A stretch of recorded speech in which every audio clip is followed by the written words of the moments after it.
Welcome everyone. আজকের ক্লাসে আমরা সেমি ভাওয়েল ডব্লু কখন রুলস কাজ করে না এই নিয়ে আলোচনা করব। যেমন একটা এক্সাম্পল দেখো, ডব্লু এ আই টি এর উচ্চারণ হয় ওয়েট। আবার আরেকটা এক্সাম্পল দেখো, ডব্লু এ টি ই আর এর উচ্চারণ হয় ওয়াটার। ডব্লু এর জন্য কখনো ওয়ে সাউন্ড হয়, আবার কখনো ওয়া সাউন্ড হয়। আমাদের সমস্যা হয় এখানেই, আমরা ইংরেজি উচ্চারণ এবং রিডিং পড়তে গিয়ে সেমি ভাওয়েল ডব্লু কখন রুলস কাজ করে না এটা জানি না, তাই সমস্যায় পড়ি।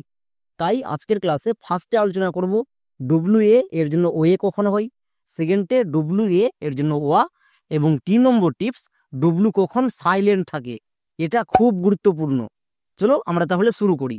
ডব্লু এর জন্য দুটো সাউন্ড হয়, একটা ওয়ে আর একটা ওয়া। এবার কোশ্চেন হচ্ছে, কখন ওয়ে হই এবং কখন ওয়া হই, এই টিপসটা জানতেই হবে, না হলে আমাদের ইংরেজি উচ্চারণ পড়তে এবং রিডিং পড়তে গিয়ে অনেক অনেক ভুল হবে। তাই প্রথম টিপসে আমি এটাই আলোচনা করেছি, ডব্লু এর জন্য ওয়ে কখন হয়। চলো এটা দেখে নিই।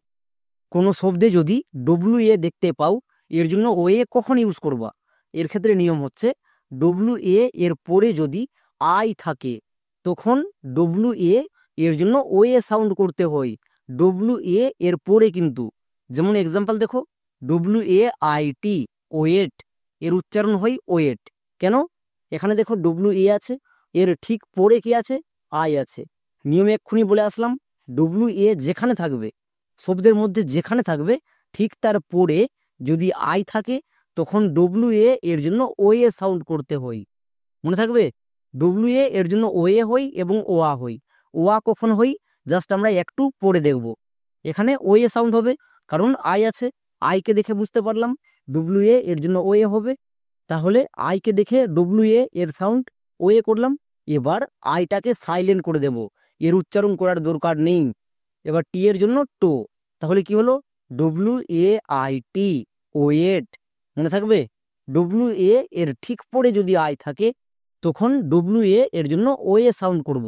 যেমন আরেকটি এক্সাম্পল দেখো, ডব্লু আই এস টি এর উচ্চারণ কি হবে? ওয়েস্ট নাকি ওয়াস্ট? কোনটা? ওয়েস্ট। কারণ এর ঠিক পরে দেখো আই আছে, তার মানে ডব্লু এর জন্য ওয়ে হবে। এবার আইটাকে কি করব? সাইলেন্ট, উচ্চারণ করার দরকার নেই। এসটি, এসটি হচ্ছে কনসোনেন্ট ব্লেন্ডিং ওয়ার্ড, এর জন্য হয় দন্ত সয়ে টো। তাহলে পুরোটা কি দাঁড়ালো? ওয়েস্ট। ডব্লু এর পরে আই আছে, তাই ডব্লু এর জন্য ওয়ে সাউন্ড হয়েছে। বোঝা গেল? এই টিপসটা খুব গুরুত্বপূর্ণ। চলো এবার নেক্সট টিপস দেখি। ডব্লু এর পরে যদি ওয়াই থাকে, আয়ের মতো যদি ওয়াই থাকে তখন ডব্লু এর জন্য ওয়ে সাউন্ড হয়। যেমন দেখো ওয়ে, এখানেও ডব্লু আছে, এর ঠিক পরে কি আছে? ওয়াই আছে। ওয়াই এর জায়গায় যদি আই থাকে তখন ডব্লু এর জন্য ওয়ে হয়। বাট আরেকটা জায়গায় হয় যখন এর পরে ওয়াই থাকে, ওয়াই আছে, তার মানে ডব্লু এর জন্য ওয়ে সাউন্ড করে দাও। এবার ওয়াইকে দেখে ডব্লু এর সাউন্ড করলাম, তার মানে ওয়াইটাকে সাইলেন্ট করে দেব, এর উচ্চারণ করার দরকার নেই। একই রকম ভাবে আরেকটি ওয়ার্ড দেখো, যেমন আউ এ, এখানেও ডব্লু আছে, ডব্লু এখানে মাঝে আছে, তাহলে আমি এর পরে চেক করব। ডব্লু যেখানে থাকুক তারপরে চেক করবা। এরপরে দেখো ওয়াই আছে, তার মানে ডব্লু এর জন্য ওয়ে সাউন্ড করতে হবে। বুঝে গেলাম? চলো এবার উচ্চারণ করি। শব্দের শুরুতে এ থাকলে কি হয়? আ, তাই এর জন্য আ, ডব্লু এর জন্য ওয়ে, তাহলে আ প্লাস ওয়ে, আওয়ে। এবার শেষে ওয়াই আছে, ওয়াইকে দেখে ডব্লু এর সাউন্ড করলাম, তার মানে ওয়াইটা সাইলেন্ট। তাহলে এই ওয়ার্ডটির উচ্চারণ কি দাঁড়ালো? আউ এ, আউ এ। এখান থেকে আমরা মনে রাখবো, ডব্লু এর ঠিক পরে ওয়াই থাকলে ডব্লু এর জন্য ওয়ে হবে। এবার দেখে নেব 3 নম্বর টিপস। ডব্লু এর পরে যদি সাইলেন্ট থাকে তখন ডব্লু এর জন্য ওয়ে সাউন্ড হয়। মানে বোঝা যায়নি তো? যেমন এক্সাম্পল দেখো, ওয়েক, এখানে ডব্লু আছে, এর পরে কি আছে? কে আছে। বাট আমাদের ডব্লু এর পরে চাই, কিন্তু শুধু থাকলে হবে না, সাইলেন্ট লাগবে। এবার আমরা সবাই জানি কখন সাইলেন্ট থাকে?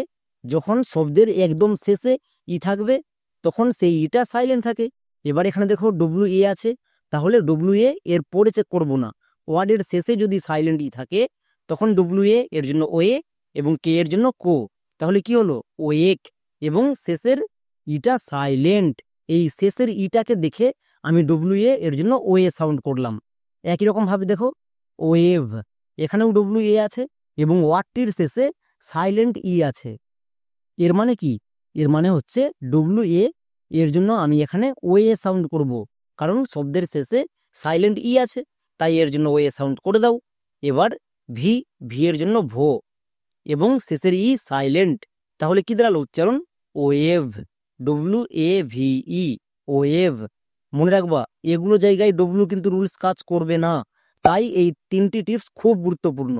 এবার আমরা দেখে নেব ডব্লিউ এ এর জন্য ওয়া সাউন্ড কখনো হয়। ডব্লিউ এ এর পরে যদি ই, আই, ওয়াই এই তিনটি যদি থাকে তখন ও এ সাউন্ড হয়, আর এই তিনটির যদি একটিও না থাকে তখন ডব্লিউ এ এর জন্য ওয়া সাউন্ড করতে হয়। যেমন দেখো ওয়ার, এখানে ডব্লিউ এ এর জন্য ওয়া সাউন্ড হয়েছে। কেন? এর ঠিক পরে দেখো কি আছে? আর আছে। আর এর জায়গায় যদি আমার আই থাকতো তাহলে ও এ সাউন্ড হতো, যদি ওয়াই থাকতো তাহলে ও এ সাউন্ড হতো, বা শব্দের শেষে যদি সাইলেন্ট ই থাকতো তাহলে ও এ সাউন্ড হতো। এই তিনটার একটাও কি হচ্ছে না। যদি না হয় তাহলে ডব্লিউ এ এর জন্য ওয়া সাউন্ড করে দেব, যেমন ওয়া। আর এর জন্য রো, তাহলে কি হলো? ওয়ার। এই জন্যই এই টিপসটা খুব বেশি গুরুত্বপূর্ণ, কারণ ডব্লিউ এ এর জন্য কখনো ওয়া হই আর কখনো ও এ হই। কখন কোনটা হই আমরা বুঝে গেলাম। তাহলে এখানে দেখো ডব্লিউ এ আছে, এর ঠিক পরে টি আছে, এর জায়গায় আইও নেই, ওয়াইও নেই এবং শব্দের শেষে সাইলেন্ট ইও নেই। তার মানে সবাই বুঝে গেছো ডব্লিউ এ এর জন্য ওয়া সাউন্ড করতে হবে। তাহলে করে দাও, ডব্লিউ এ এর জন্য ওয়া সাউন্ড করো। এর পরে যদি এই টি এর জায়গায় আই না থাকে, ওয়াই না থাকে এবং শব্দের একদম শেষে যদি ই না থাকে তখন ওয়া সাউন্ড করব। তাই ডব্লিউ এ এর জন্য ওয়া, টি এর জন্য টো, কি হলো? W A T, watt. এবার আমরা সবাই জানি শব্দের শেষে যদি ই আর থাকে তার জন্য আর সাউন্ড করতে হয়। তাহলে ওয়াট প্লাস আর, ওয়াটার।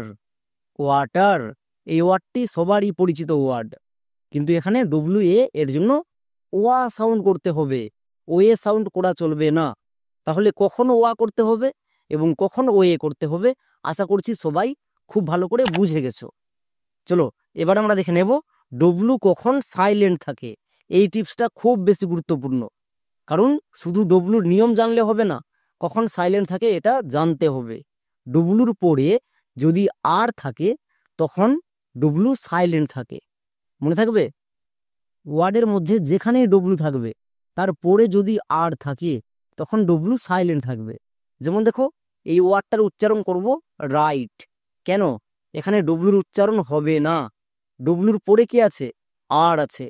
নিয়মে কি বলা ছিল? ডব্লুর পরে আর থাকলে ডব্লু সাইলেন্ট থাকে, আর যে সাইলেন্ট থাকবে তার উচ্চারণ করতে হয় না। ডব্লুর পরে আর আছে তার মানে ডব্লু সাইলেন্ট। ক্লিয়ার? তাহলে আর, আর এর জন্য কি হবে? Rho, I. আইটা এখানে ভিসিবি রুলে আছে, ভিসিবি রুলে আই এর লং সাউন্ড আই হই, তাহলে rho plus I, Rai. Next টি, টি এর জন্য কি হই? টো, তাহলে টো বসিয়ে দাও। এবার শেষে ই আছে, ইটা সাইলেন্ট, এর উচ্চারণ করার দরকার নেই, তাহলে এর উচ্চারণ কি দাঁড়ালো? রাইট। এখানে কিন্তু ডব্লুর উচ্চারণ হয়নি, তাহলে আমরা মনে রাখবো ডব্লুর পরে যখনই আর দেখতে পাবো ডব্লুর উচ্চারণ করব না। যেমন রাইট, একই রকম ভাবে দেখো রং, এখানেও ডব্লু আছে এবং ডব্লু ঠিক পরে কি আছে? আর আছে। তার মানে আমি ওয়ার্ডটিকে দেখেই বুঝতে পারলাম এখানে ডব্লুর উচ্চারণ হবে না, ডব্লুর পরে আর আছে তাই, মানে ডব্লু এখানে সাইলেন্ট। এভাবে করে আমাদের বুঝতে হবে। চলো তাহলে উচ্চারণ করি। আর, আর এর জন্য কি হবে? রো, ও, ও এখানে ভিসিসি রুলে আছে, ও এর শর্ট সাউন্ড ও। আমরা সবাই জানি কোনো লেটারের সাথে ও যোগ করাও যা, না যোগ করাও তা, যেমন রো প্লাস ও, রোই হই। এবার এনজি, এনজি এর জন্য কি হবে? ও। আমি কিন্তু এই টিপসটা আগের ক্লাসে বলে এসেছি, ও এর জন্য কখন এনজি করতে হয় এবং কখন এন করতে হয়। যারা এই টিপসটি দেখোনি আমার চ্যানেলে গিয়ে দেখে আসো, এই টিপসটা খুব বেশি গুরুত্বপূর্ণ। ও এর জন্য কখন এন হয় এবং কখন এনজি হয় এই নিয়ে আমার একটা ভিডিও করে দেওয়া আছে। তাহলে এই ওয়ার্ডটির উচ্চারণ কি দাঁড়ালো? W R O N G, wrong. তাহলে ডব্লু কখন সাইলেন্ট থাকে আশা করি সবাই বুঝতে পেরে গেছো। চলো কয়েকটি হোমওয়ার্ক করো। নিচের প্রত্যেকটি ওয়ার্ডে ডব্লু আছে। এবার কোথায় ডব্লুর উচ্চারণ হবে, কোথায় সাইলেন্ট থাকবে সবাই বুঝে গেছো। তাহলে এই 3টি ওয়ার্ডের বানান কেমন হবে সবাই কমেন্ট সেকশানে লিখে দেখাও। তাহলে আমি বুঝতে পারবো পুরো ক্লাসটি করার পরে কে কতটা শিখতে পেরেছো। তাহলে আজকের মতো এখানেই, দেখা হচ্ছে নেক্সট ক্লাসে।